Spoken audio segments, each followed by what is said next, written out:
What's going on, NCAA Pick'em Boys 2024 Week 8? I'm your host, Gavin Lynch of the Pick'em Boys group. Week 8 was another week that chewed us up and spit us out once again. Lots of games where people were winning, just not covering, and I think that's the worst way to lose a bet. I'd rather them lose the game than to barely not cover. It's tough, but you know, it is what it is, but it's week 8, so we're going to move forward.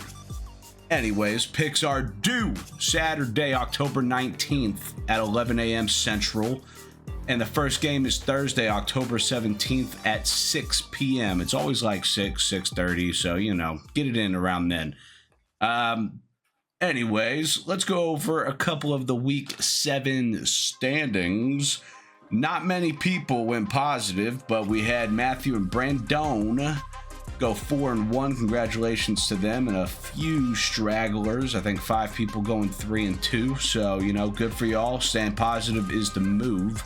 And a whole lot of us, the rest of us, more than 15 of us, have gone in the negative. Lots of 2-3, 1-4, and we might have one 0-5 that I might have to edit in later because it's not on my overlay.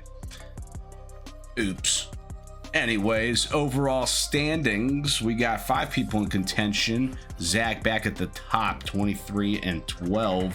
And we got 4 people going 22-13. That's Tommy, Steven, Matthew, Brandon. Y'all guys just keep going positive. Y'all guys will remain in the top 5. So keep it up. And to everybody else, pick up the slack. Come on.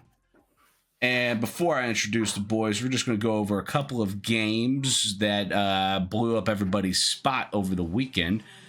This October 12th, Saturday, we had California at ranked 22 Pittsburgh. This was my best bet of the week. And it was Pittsburgh to win by 3.5, and they only won by 2. And that is tough. And that breaks my heart. There goes $15. Anyways, we got ranked 4 Penn State at USC, another team that won but didn't cover. The spread was 5.5, and they won by 3, 33-30. That's a tough way to go out. And the biggest upset of the weekend, and also Peter's mortal lock that he lost, is ranked 2 Ohio State at ranked 3 Oregon. Oregon ending up winning this game 32-31. Even though the spread of Ohio State was 3.5, Oregon covered that and in fact won the game. Now, without a further ado, let's introduce the boys. The man that knows it all, the man that does not like dodge, so I've learned, and that's fine by me. We got Jerry Stovall, and then up on the other corner we got, yep, all right, Peter Galandri. Yep, woohoo.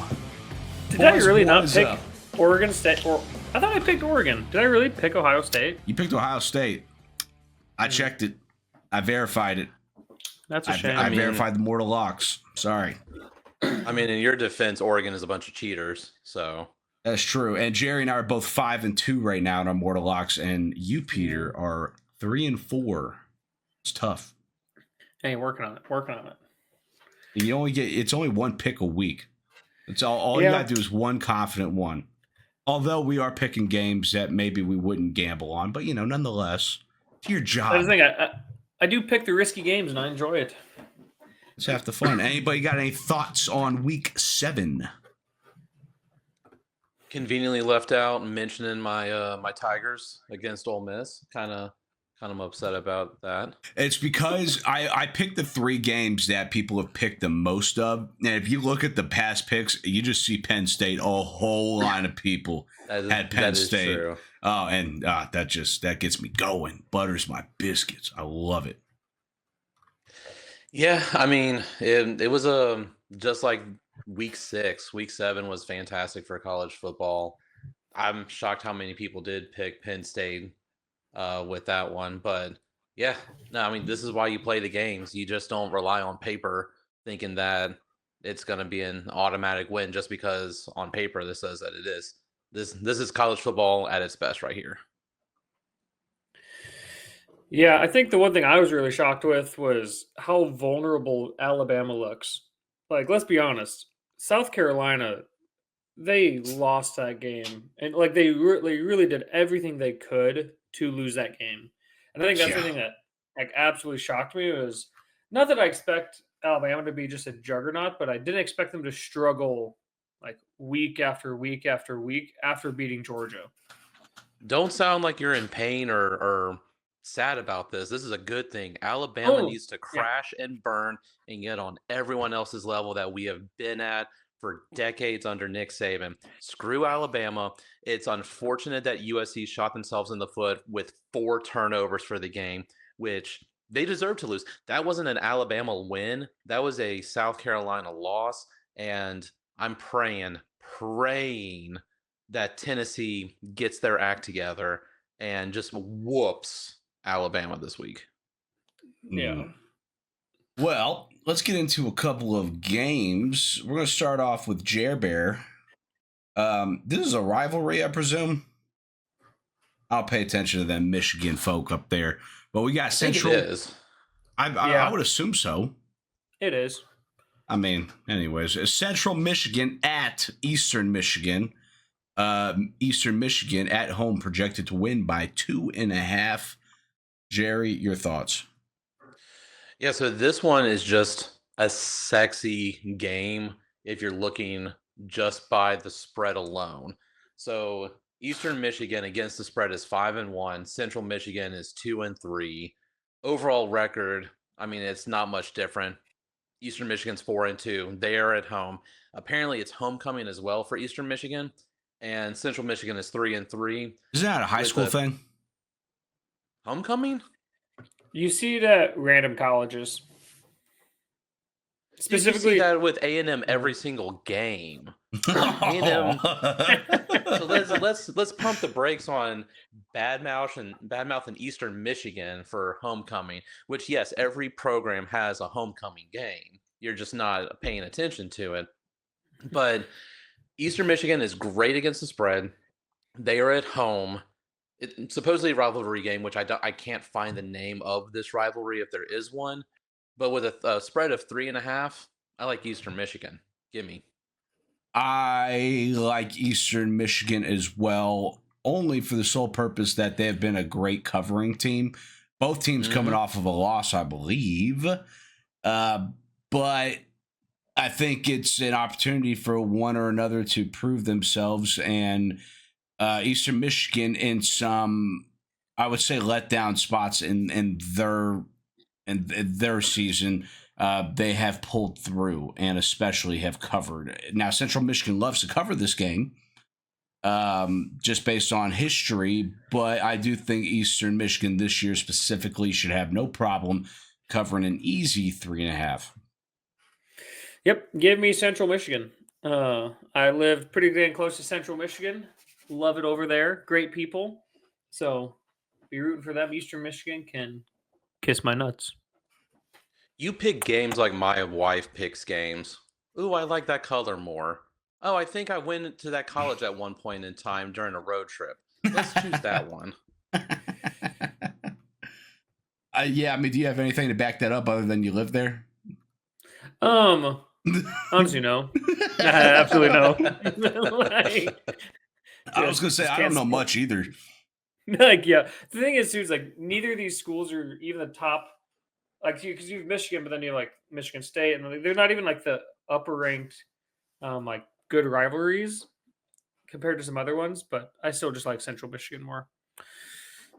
Well, against the grain. Well, I'm rooting for you, Jerry. I think Eastern Michigan is a pretty good pick for this year, anyways. Yep. All right. Let's go into our first big game of the week. Second big game. Let's not forget the game that we just talked about, man. Forgive me. I have spoken correctly.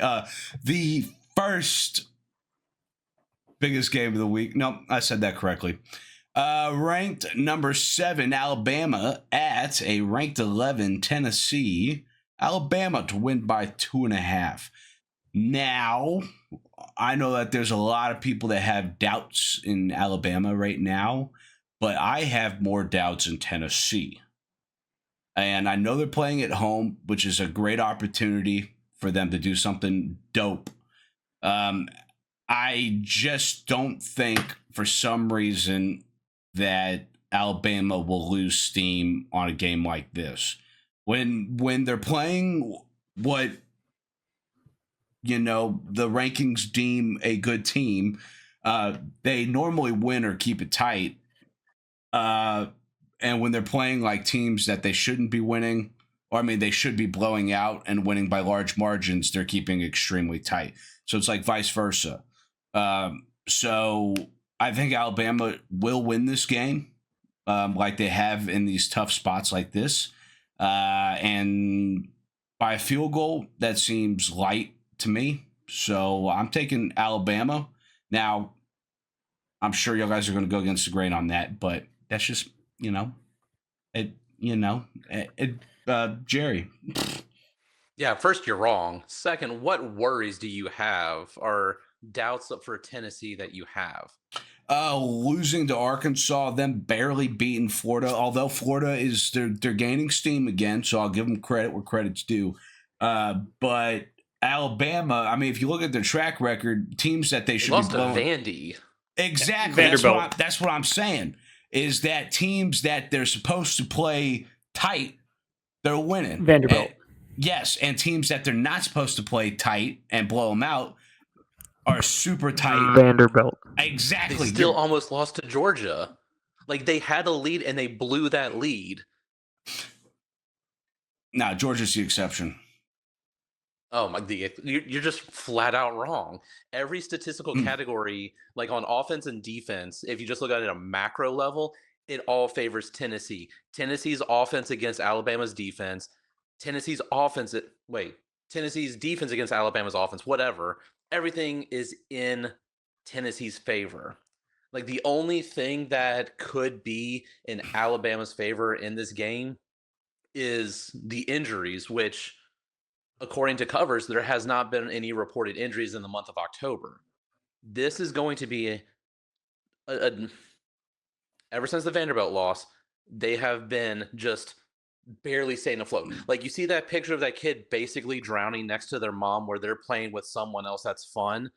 That's Alabama. Alabama's on the verge of drowning, and they are going to drown for good against Tennessee. This is such a good spot for Alabama to just bounce back and be strong again. Bounce back from what? They're basically trying to bounce a bowling ball on sand right now. They are dead. I mean, the start of their season was extremely strong, and then they had bumps. Are you kidding me? They did not look good against Southern Florida. 42-16, 42-10. You're telling me that the USF game, they didn't score until the fourth quarter, and that's when they just piled it on at the end. Listen, we're all finding our groove. Look, this is going to be just like the last. This is going to be just like the last 2 weeks, last 3 weeks, or whatever. When y'all guys are like, "Oh, Gavin's wrong. OU's going to cover Texas," and y'all guys been wrong. Just listen, guys. Everybody that's listening, trust me. Just trust me. Take Alabama. You'll be fine. You'll be safe. You'll worry a little bit, but you'll be safe. As you reference Alabama, like, oh, they're in a great position to bounce back. Under Saban teams, sure, bounce back just fine.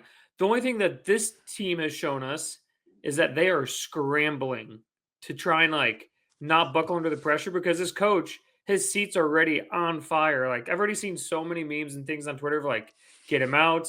Or it's like new coaches out of the staff, and it's just Saban with a mustache on. I think Alabama's really going to struggle. I think they're wildly overrated.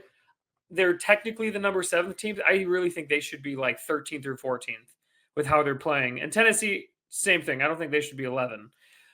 I think Tennessee is definitely the better team, because I think Alabama's QB, he got so much hype, and he has shown that he's turnover prone, doesn't make great decisions in crunch time, and their defense is more than vulnerable.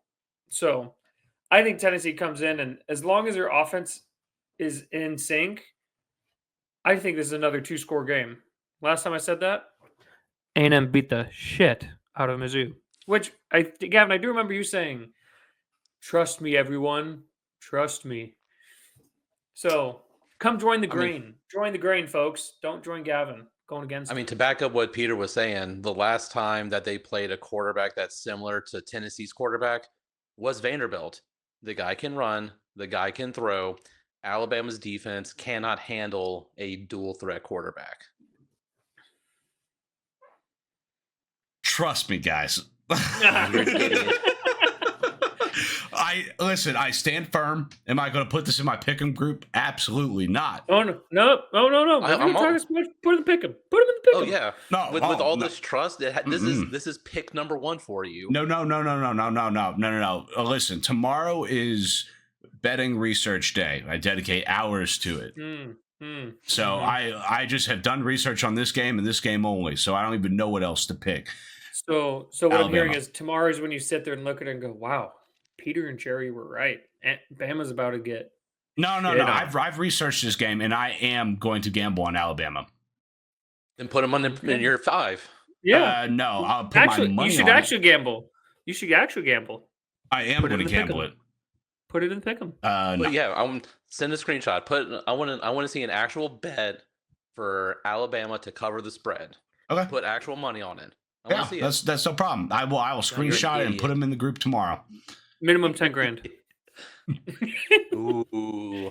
Yeah. If you thought that video I sent to the group would put me in the doghouse, that would for sure. Rip. I was almost a dead man. But we're gonna move past that. Next game, last game, the second biggest game of the week, I would argue, is third.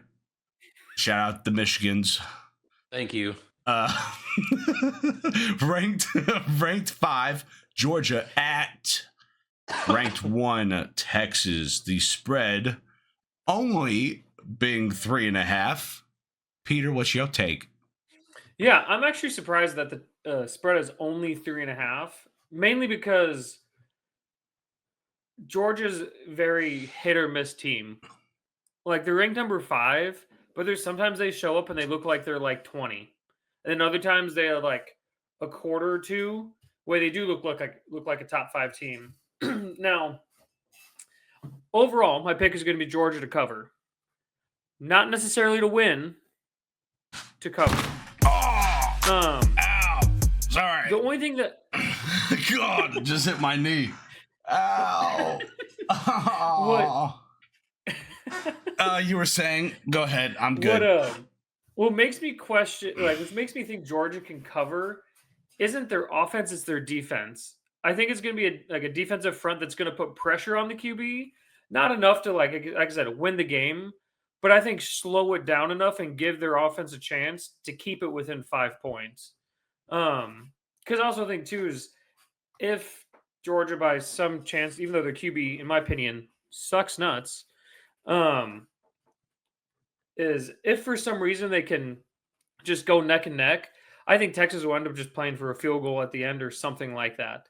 I also think Georgia, if they lose this, they're out of the SEC championship. They probably won't make the playoff. So back's kind of against the wall going into Austin. So it'll be real interesting to see how they do it. Where Texas, they could lose this game and make the playoff just fine. So I think Georgia has a lot more pressure. And I think they're going to answer the call to cover. Jerry, you disagree? Very much so. There hasn't been a lull in Texas scoring. Now, have they gone to a slow start? Yes. But there hasn't been a game where they just haven't scored a ton. Like every game that we're seeing here, it's 52-0, 31-12, 56-7, 51-3, 35-13, and 34-3. Just those scores alone, especially against opponents like Michigan and like Oklahoma, which, yeah, Oklahoma does suck right now on offense. Their offense, the Texas offense is showing that they're going to score and they want to run up the score. On top of that, if you're comparing Texas offense against Georgia's defense, which that's going to be the big X factor in this game, Georgia's defense currently only is favored in two statistical categories: rushing attempts and passing attempts. Which, why is that even something that you would measure against a defense? Everything else, as far as like rushing yards, yards per play, yards per rush, passing yards, yards per completion, everything like that is all Texas 100%. If the spread was closer to like a 9.5, then I could agree with Peter. But with it being razor thin at what, 3, you said? Three Three and and a a half? half. Yep. Yeah, that's Hmm. too close. I think it's gonna be Texas. I agree with you, Jerry. I think that Texas right now is very much like a classic Nick Saban team, where it's just you go under the expectation that whoever they're playing and whoever they're in front of, they're going to blow out no matter what. Texas is on a mission to the top, and it's very obvious out of the gate. It's very obvious every game. It continues to be that way. Georgia or not, they're going to come at this at the same angle, playing aggressive, playing hard, really putting the pressure on defenses like they have been doing. And if Georgia could hold their ground on that, then maybe there's a possibility. But if you told me to close my eyes and pick a spread for this game, I would have said like 7.5. I think 3.5, and I know the line right now is sitting at 5. I That makes sense. The line moving from 3.5 to 5 makes complete sense in my head because I think everybody just has complete faith in Texas. Now, is there a world where Georgia covers this game and wins? Absolutely. That's Because why you got to play the games. yeah, and we have seen that crazy shit happen all season long with crazy upsets. So it's definitely possible. But I mean, Texas has to have this this game in the bag. It looks to be no other way. I mean, especially when See, you look at past games that Georgia's played. 13-12 against a poor Kentucky team. Yeah. 41-31 against a poor Mississippi State team, which for the longest time during that game looked like Mississippi State. Like, there's just something off about this Georgia team mid-season that it's kind of a head scratcher. It's like, how can a team that on paper looks so dang good just struggle so much right now? Is it all of the players getting arrested? Maybe, but who knows? Like, 3.5, I would expect if Georgia was hosting, but not when Texas is hosting. yeah, my thing is, like Gavin, you said, is like Texas seems to be on a mission and they're just blowing through teams, which also means they haven't played a single game of meaningful football. Like it's easy to to have things fluid when you're up by 2, 3 scores all the time against bad teams like Michigan, bad team. UTSA, it's UTSA. ULM, never heard of them. Mississippi State, not a great team. Oklahoma, down near Cotton Bowl, neutral site, makes it a little harder. Now The thing though is Go ahead. Georgia's played more meaningful games, and I think, like I said, I think we haven't seen how Texas reacts in an actual game. We've only seen them playing in slightly improved scrimmages where they can do whatever they want, whenever they want, against whoever they want. So I think the comparison to put Texas with the Saban teams, that's like saying Notre Dame has the toughest schedule in the country every single year. It's just not true. It never will be. It's like Texas has had some momentum, but they're nowhere near proven in my mind. I just think they haven't done anything to show that they aren't the number one team right now. Well, what about But I the think common denominator with Mississippi State? Yeah. yeah, see the Mississippi State game though, it's like I don't know. It doesn't really influence me at all, just because, like I said, once Texas gets like a lead, it's like you play relaxed, you're done. Mississippi State can give up, but with Georgia, again, when you let a bad team stay in, anything can happen. Not saying Georgia's a bad team, but I think if Texas lets Georgia hang around, look to see Texas drop it. Just like last year, they had all this momentum and they were the team that was going to win a championship again. They hit one challenging game in the playoff and they buckled. So until we see Texas actually go down to a wire in a game, I don't really see them as a great team. I see them as like a good unproven team. I would argue that in this situation, it's Georgia that's that bad rather than it's Texas that's that good. That's fair. because Georgia has been exposed many a time already this season alone, and Texas just I sure they're not playing meaningful games, but I would argue that they're playing meaningful football. Where I've never it's been a while, but I've never seen a more fluid team where all the cogs in the system are working together and it's working well. I mean that offense is so much fun to watch, and I hate saying that as an A&M fan, but I mean it's the truth. They just look so good, and I don't think Georgia is enough pressure to put on them. I would have said like maybe Ohio State could be something that could keep things tight, but I don't think Georgia's the tough enough competition to take them out. Yeah, Georgia would need to be like play perfect football to be exactly. They have to be on their best. Play better than they have any other game this season. See, and I think they just need to play like they played against Bama. Because I don't know how much different UT is compared to Bama. Saying that knowing full well Bama lost to Vanderbilt, should have lost to South Carolina, is we thought Bama was another juggernaut until the Vandy game. Not we, because not all of us did, but like the country saying, oh, it's the Nick Saban era 2.0, things like this. Vandy comes and now we're saying Bama sucks, they're overrated. All it's going to take is UT to get one loss, potentially to Georgia, could be to someone else, who knows. And then we're going to say Texas is just like every other year. They're not that great. Welcome to the SEC. That's exactly what people are going to say if they lose this game, when they lose this game, because Georgia's going to win, not just cover. No, listen. Three scores. If we're talking three, I was like, yeah, put money on that. But if we're talking juggernauts, right? We're saying that like Alabama is kind of not a juggernaut. They got exposed. You can say the same thing about Georgia, a juggernaut that got exposed. Now, when we're talking about juggernauts being exposed, that means that there is a juggernaut that is legit a juggernaut. And that, I mean, if we all had to pick, it would be Texas. Texas would be that juggernaut. A juggernaut that's unproven, because until you win a big game, can you really be a juggernaut? Because I was saying like Notre Dame was a juggernaut until they played Northern Illinois. That's what people were saying after A&M. So then it was like, is Northern Illinois a proving game? No. But so let me present you with this question. Now, full disclosure, not a fan of Texas. I hope they do lose at some point in the season. I don't think it'll be against Georgia, but I would love to see them lose.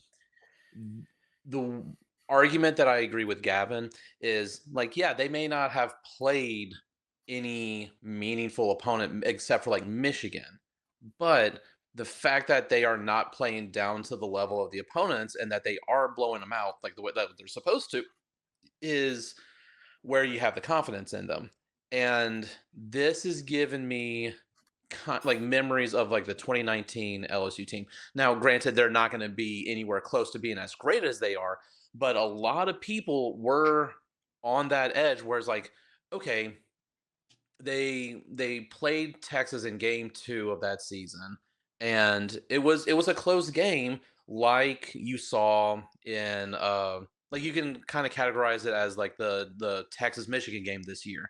But then after that, it was just a laundry list of blowing teams out, and there was a lot of questions of when is this team considered legitimate. So to ask you if you can reflect back on the 2019 LSU season, if you remember it, what was that point where it's like, this team is legit, and where would it be on Texas's schedule to consider them legit? I'm just pulling up their schedule real quick. Right. For the LSU team, for me it was it was very much so how they were winning. Like it was just a professional team. Where UT just looks like another athletic college team. Where like the LSU team, like you just sat there and you felt like you were watching like the B team of the NFL squads I mean that in a good way, like above college teams, but obviously not the NFL because college can never touch NFL. No, I get that. But like, wouldn't you think the same way for the way that Texas is playing right now? For me, what's hard is since Ewers went out, it's hard for me to say, oh, this is a great team because we saw two different teams. We saw one under Manning Right. where Manning looked fine. And then I think Ewers is by far the better QB out of the two, right, currently. For me, though, it's like I need to see Texas just handle Georgia. For me to be like, yep, I think they're a legit thing is like, even though Georgia's not as good as some of their other teams in the last 2-3 years, I still think they're not easily not a pushover. Like, we know it's not like Michigan, where Michigan has been just shown to be not a good team this year. Georgia's a good team, not a juggernaut, but they're a good team.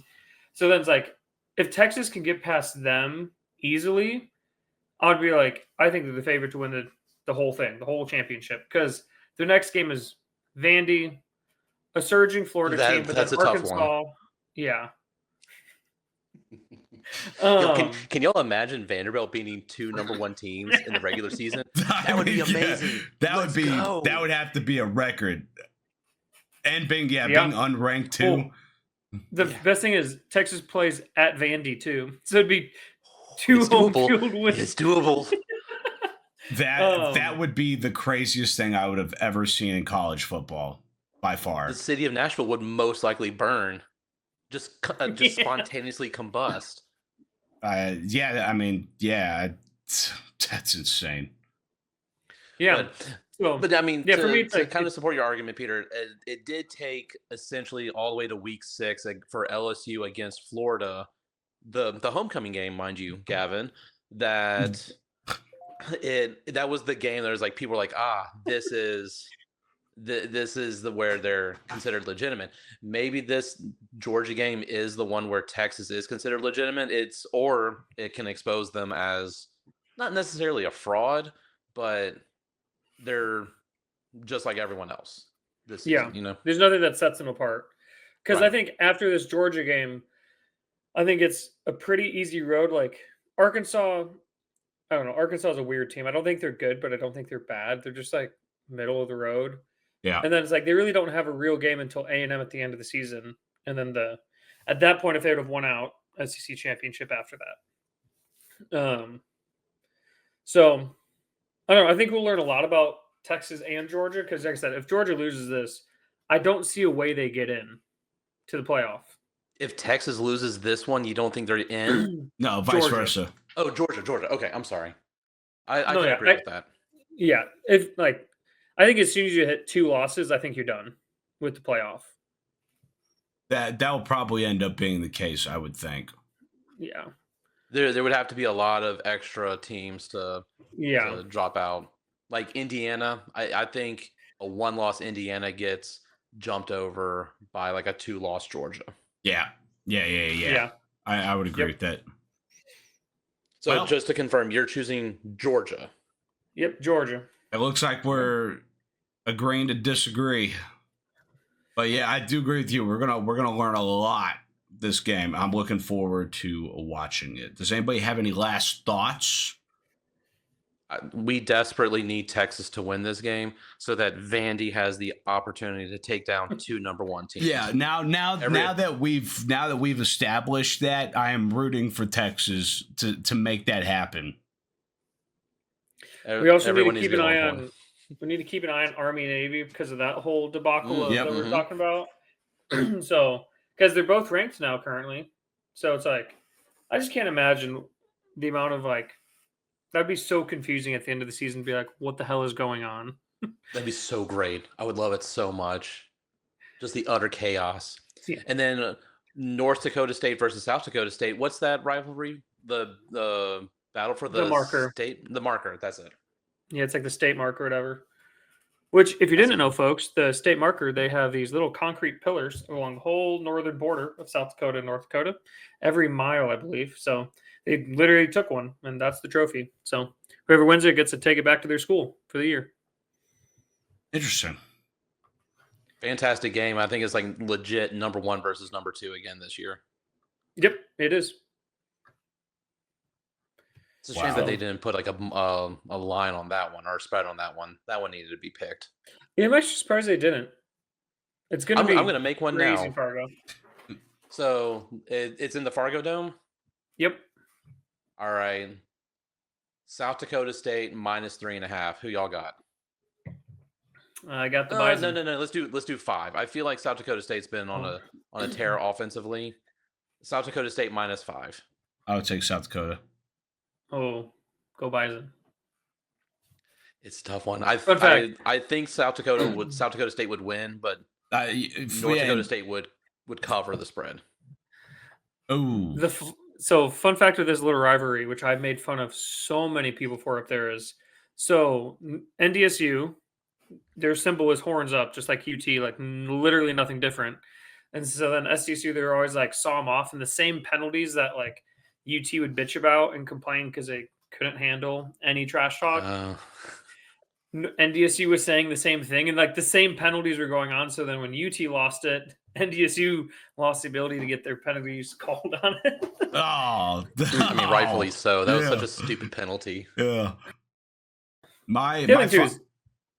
Real quick, UT fans, bunch of bitches.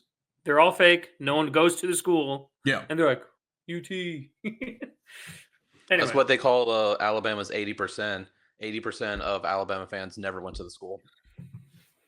I believe that too. More than the Texas.